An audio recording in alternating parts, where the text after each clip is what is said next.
Are you ready for this bucket list road trip? The Alaska Highway is one of the most epic drives you can do in the entire world. The Alaska Highway runs from Dawson Creek, Canada, all the way up to Alaska. The drive itself is 1,400 miles, and along the way you might hit some potholes, frost heaves, and you'll definitely see some amazing wildlife. I'm going to tell you about all the best stops along the Alaska Highway, so let's get going.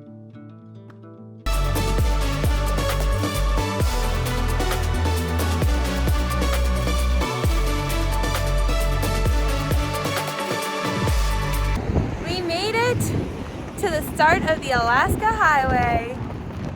You excited? Yeah. It is a windy day out here.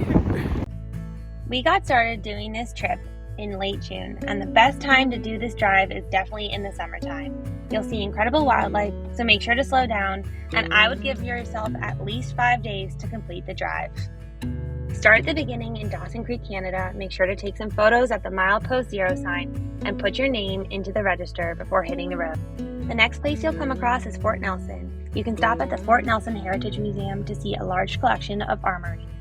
But the place you really can't miss is the Teslin River Lodge, which is just past Fort Nelson. This spot is famous for travelers to stop and get one of their homemade cinnamon buns, as well as a coffee. The cinnamon rolls are decadent, they have great icing, and you truly don't want to miss out on these. One of the best things we ate along the entire drive. After Teslin River Lodge, you'll soon come upon the Stone Mountains and Stone Mountain Provincial Park. This was one of our favorite stops along our journey. There you can see stone sheep, a beautiful lake at Summit Lake, and do incredible hikes. We did the Flower Springs Lake hike, which I highly recommend because it's about 6 miles and takes you to this stunning lake in the mountains. There's great camping here, and we wish we had more time to stop. Muncho Lake is just an hour past Stone Mountain Provincial Park, and it is a long, gorgeous lake with turquoise colors and tall mountains above it. It is everyone's favorite stop along the Alaska Highway. There are 2 campgrounds there, or you can take a boat out just for a day trip. It's truly stunning. I don't think there's a more famous stop than Liard Hot Springs. These hot springs are well known as being along the Alaska Highway. They're open year-round, and you just simply have to walk over a boardwalk until you get to the hot springs.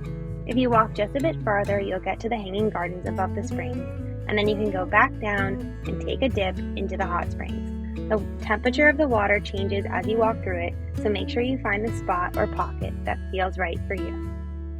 Soon you'll be leaving British Columbia and entering the Yukon, which feels like a major step in your drive. The iconic Signpost Forest is located in Watson Lakes in the Yukon. This spot was started when an army man was homesick and posted a sign for his home. Since then, travelers from all over the world have posted a sign here. We posted a license plate with our own little bit of personalization. You can add yours too. Just a little bit past the Yukon Sign Forest is Rancheria Falls.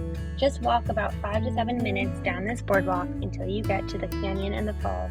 It's a quick, beautiful stop.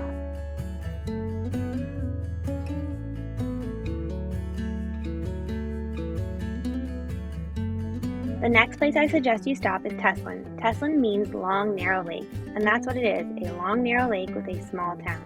Stop at the rest stop, which has a great view of the lake, and then go to the George Johnston Museum, where you'll learn about George Johnston, who was a First Nations people that had the first car, was a famous trapper, and photographed the life of the people there. Take a detour to the Carcross Desert, which is the smallest desert in the world. It's fun to get a picture of and walk around in the dunes.